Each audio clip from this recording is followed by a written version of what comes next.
ਅਗਲੀ ਖਬਰ ਵੱਲ ਚੱਲੀਏ। ਰਾਜਕਰਮੀਤ ਸਿੰਘ ਜੀ, ਬੇ ਏਰੀਏ ਦੇ ਵਿੱਚ ਬਹੁਤ ਸਾਰੇ ਟੋਲ ਪਲਾਜ਼ੇ ਆ, ਟੋਲ ਹੈਗੇ ਆ। ਜਦੋਂ ਤੁਸੀਂ ਕਾਰ ਲੈ ਕੇ ਲੰਘਦੇ ਹੈਗੇ ਆ ਹਾਈਵੇਜ਼ ਤੋਂ, ਕਿੰਨੇ ਜ਼ਿਆਦਾ ਬ੍ਰਿਜਸ ਹੈਗੇ ਆ। ਹੁਣ ਲਗਭਗ ਕਹਿੰਦੇ ਵੀ ਟੋਲ ਕਲੈਕਟਰ ਵੀ ਗੌਨ ਤੇ ਟੋਲ ਬੂਥਸ ਵੀ ਹੁਣ ਰਿਮੂਵ ਕਰਨ ਜਾ ਰਹੀ ਹੈਗੀ ਜਿਹੜੀ ਏਜੰਸੀ ਕੈਲਟ੍ਰੇਨ ਇਸ ਨੂੰ ਹੈਂਡਲ ਕਰਦੀ ਹੈਗੀ ਆ। ਜਿੰਨੇ ਲੋਕ ਉੱਥੇ ਜੌਬਸ ਕਰਦੇ ਸੀ ਉਹਨਾਂ ਨੂੰ ਜਾਂ ਤਾਂ ਲੇ ਆਫ ਕਰ ਦਿੱਤਾ ਗਿਆ ਹੈ ਜਾਂ ਹੋਰ ਡਿਪਾਰਟਮੈਂਟਸ ਦੇ ਵਿੱਚ ਮੂਵ ਕਰ ਦਿੱਤਾ ਗਿਆ ਹੈ। ਹਰ ਵਾਰ ਜਦੋਂ ਤੁਸੀਂ ਬ੍ਰਿਜ ਤੋਂ ਲੰਘਦੇ ਸੀ, ਜਦੋਂ ਟੋਲ ਹੁੰਦਾ ਸੀ, ਉੱਥੇ ਤੁਹਾਨੂੰ ਕਈ ਵਾਰ ਲੰਮੀਆਂ ਲਾਈਨਾਂ ਦੇ ਵਿੱਚ ਖੜਨਾ ਪੈਂਦਾ ਸੀ, ਕੈਸ਼ ਪੈਸੇ ਦੇਣੇ ਪੈਂਦੇ ਸੀ। ਹੁਣ ਉਹਨਾਂ ਨੇ ਆਟੋਮੈਟਿਕ ਸਿਸਟਮ ਲਾਤਾ ਤਾਂ ਕਿ ਤੁਹਾਨੂੰ ਜਿਹੜਾ ਆ ਉਹ ਬਿੱਲ ਆ ਜਾਂਦਾ, ਜਾਂ ਜਿਹੜਾ ਤੁਸੀਂ ਅਕਾਊਂਟ ਬਣਾਇਆ ਸੈਟਅਪ ਉਹਦੇ ਵਿੱਚੋਂ ਉਹ ਪੈਸੇ ਕੱਢ ਲਏ ਜਾਂਦੇ ਹੈਗੇ ਆ। ਲਗਭਗ 7 ਦੇ ਕਰੀਬ ਬ੍ਰਿਜ ਹੈਗੇ ਆ ਜਿਨ੍ਹਾਂ ਦੇ ਉੱਤੇ ਇਹ ਟੋਲ ਬੂਥ ਲੱਗੇ ਹੋ ਆ। ਸੋ ਹੁਣ EMPLOYEE ਤਾਂ ਚਲੇ ਗਏ ਆ, ਜਿਹੜੇ ਟੋਲ ਬੂਥ ਆ ਉਹਨਾਂ ਨੂੰ ਵੀ ਰਿਮੂਵ ਕੀਤਾ ਜਾਊਗਾ। ਸੋ ਇਹ ਸਾਰਿਆਂ ਨੂੰ ਰਿਮੂਵ ਕਰਨ ਦੇ ਲਈ $77 ਮਿਲੀਅਨ ਲੱਗੂਗਾ। ਬੇ ਬ੍ਰਿਜ ਦੇ ਉੱਤੇ 20 ਦੇ ਕਰੀਬ ਟੋਲ ਲੇਨ ਸੀਗੀਆਂ, 5 traffic lanes on the bridge. Average traffic ਉੱਥੇ ਰੋਜ਼ ਦਾ 1,21,000 ਸੀ। ਸੋ ਇਦਾਂ ਹੀ ਵੱਖ-ਵੱਖ ਜਿਹੜੇ ਬ੍ਰਿਜ ਆ, ਐਂਟੀਓਕ ਬ੍ਰਿਜ ਆ, ਬਨੀਸ਼ੀਆ ਮਾਰਟੀਨਸ ਬ੍ਰਿਜ ਆ, ਇਸੇ ਤਰ੍ਹਾਂ ਰਿਚਮੋਂਡ ਸੈਨ ਰਾਫੇਲ ਬ੍ਰਿਜ ਆ, ਸੈਨ ਮਟਿਓ ਬ੍ਰਿਜ, ਡੰਬਾਰਟਨ, ਇਹ ਸਾਰਿਆਂ ਦੇ ਉੱਤੇ ਜਿਹੜੇ ਟੋਲ ਬਾਕਸਸ ਬਣਾਏ ਉਹ ਸਾਰਿਆਂ ਨੂੰ ਰਿਮੂਵ ਕਰ ਦਿੱਤਾ ਜਾਊਗਾ। ਸੋ ਆਲਰੇਡੀ ਇਲੈਕਟ੍ਰੋਨਿਕ ਮੋਨੀਟਰਿੰਗ ਤਾਂ ਇਹਨੀ ਲਾ ਦਿੱਤੀ ਹੈਗੀ ਹੈ। ਇਹਦੇ ਨਾਲ ਕੀ ਹੋਊਗਾ ਕਿ ਟ੍ਰੈਫਿਕ ਉੱਥੇ ਸਲੋ ਨਹੀਂ ਹੋਊਗਾ। ਜ਼ਰੂਰ ਬੰਪ ਜ਼ਰੂਰ ਨਹੀਂ ਲਾਏ ਆ ਥੋੜੇ, ਪਰ ਇੰਨਾ ਨਹੀਂ ਹੋਊਗਾ ਵੀ ਜਿਸ ਤਰ੍ਹਾਂ ਆਪਾਂ ਰੁਕਦੇ ਹੁੰਦੇ ਸੀ ਕਈ ਵਾਰੀ ਅੱਧਾ ਘੰਟਾ ਵੀ 15-15 ਮਿੰਟ ਵੀ ਲੱਗ ਜਾਂਦੇ ਹੁੰਦੇ ਸੀ। ਹੁਣ ਸਿੱਧੇ ਹੀ ਲੋਕ ਜਾਇਆ ਕਰਨਗੇ। ਪਰ ਇਹ ਸਾਰੇ ਕਾਸੇ ਦੇ ਉੱਤੇ ਕੈਲਟ੍ਰੇਨਸ ਨੇ ਅੱਜ ਦੱਸਿਆ ਹੈਗਾ ਕਿ $77 ਮਿਲੀਅਨ ਲੱਗੂਗਾ ਤੇ ਇਹ ਇਸ ਸਾਲ ਤੋਂ ਹੀ ਕੰਮ ਸ਼ੁਰੂ ਹੋ ਜਾਊਗਾ।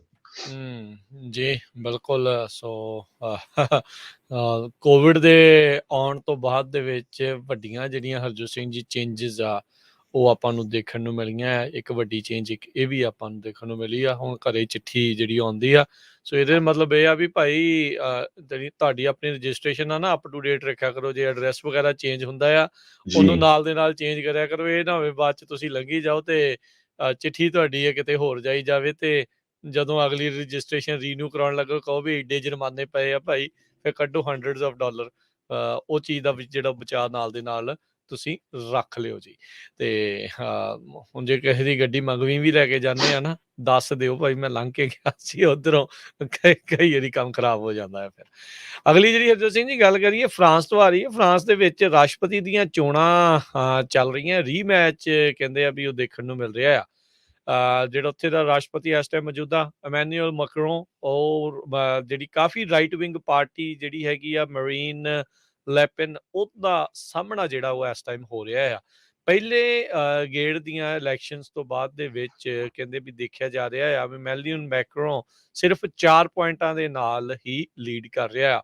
ਔਨਵਰਡਸ ਰਿਪਬਲਿਕ ਮੈਕਰੋਨ ਉਹਨਾਂ ਦੀ ਪਾਰਟੀ ਆ ਤੇ ਨੈਸ਼ਨਲ ਰੈਲੀ ਜਿਹੜੀ ਮਰੀਨ ਲੀ ਪੈਨ ਪਾਰਟੀ ਹੈਗੀ ਹੈ। ਫਰਾਂਸ ਅਨਬਾਊਡ ਦੇ ਮੈਲਨਚੌਨ ਉਹ ਵੀ 22% ਵੋਟਾਂ ਦੇ ਨਾਲ ਜਿਹੜੇ ਉਹ ਤੀਜੇ ਨੰਬਰ ਦੇ ਉੱਤੇ ਚੱਲ ਰਿਹਾ। ਸੋ ਤਿੰਨ ਪਾਸੇ ਜਿਹੜਾ ਇਹ ਇਲੈਕਸ਼ਨ ਜਿਹੜੀ ਉਹ ਚੱਲ ਰਹੀ ਹੈ। ਜਿਹੜਾ ਤੀਜੇ ਨੰਬਰ ਦੇ ਉੱਤੇ ਆ ਰਿਹਾ ਆ ਉਹ ਕਹਿੰਦੇ ਵੀ ਕਈ ਥਾਵਾਂ ਦੇ ਉੱਤੇ ਉਹ ਕਹਿੰਦਾ ਹੋਇਆ ਸੁਣਿਆ ਗਿਆ ਆ, ਉਹ ਕਹਿ ਰਿਹਾ ਹੈ ਵੀ ਬਾਰ-ਬਾਰ ਵੀ ਜਿਹੜੀ ਇਹ ਫਾਰ ਰਾਈਟ ਵਾਲੀ ਨੈਸ਼ਨਲ ਰੈਲੀ ਪਾਰਟੀ ਹੈ ਉਸ ਨੂੰ ਇੱਕ ਵੀ ਵੋਟ ਤੁਸੀਂ ਨਹੀਂ ਪਾਉਣੀ ਹੈਗੀ। ਸੋ ਕਹਿੰਦੇ ਵੀ ਮਰੀਨ ਲੀ ਪੈਨ ਜਿੱਤ ਦੇ ਕਾਫੀ ਨਜ਼ਦੀਕ ਜਿਹੜੀ ਉਹ ਪਹੁੰਚੀ ਆ, ਜਦ ਕਿ ਫਾਰ ਰਾਈਟ ਦਾ ਫਰਾਂਸ ਦੀਆਂ ਇਲੈਕਸ਼ਨ ਦੇ ਵਿੱਚ ਕਾਫੀ ਘੱਟ ਜਿਹੜੇ ਚਾਂਸਿਸ ਰਹਿੰਦੇ ਆ।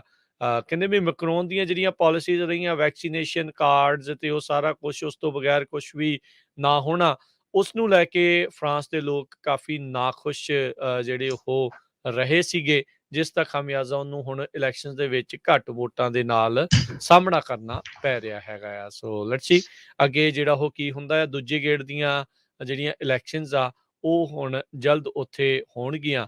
ਹੁਣ ਤੱਕ ਕਹਿੰਦੇ ਦੇਖਿਆ ਗਿਆ ਹੈ ਵੀ ਹਰ ਸਾਲ ਜਦੋਂ ਵੀ ਇਲੈਕਸ਼ਨ ਹੋ ਰਹੀਆਂ ਆ ਲੋਕਾਂ ਦੀ ਪਰਸੈਂਟੇਜ, ਵੋਟ ਪਾਉਣ ਵਾਲਿਆਂ ਦੀ ਪਰਸੈਂਟੇਜ ਲਗਾਤਾਰ ਘੱਟਦੀ ਜਾ ਰਹੀ ਆ। 2007 'ਚ ਜਿੱਥੇ ਉਹ 82% ਲੋਕਾਂ ਨੇ ਵੋਟਿੰਗ ਦੇ ਵਿੱਚ ਹਿੱਸਾ ਲਿਆ ਸੀ, 2022 ਦੇ ਵਿੱਚ ਇਸ ਟਾਈਮ ਮਹਿਜ 72% ਲੋਕਾਂ ਨੇ ਹਿੱਸਾ ਲਿਆ ਹੈਗਾ ਆ।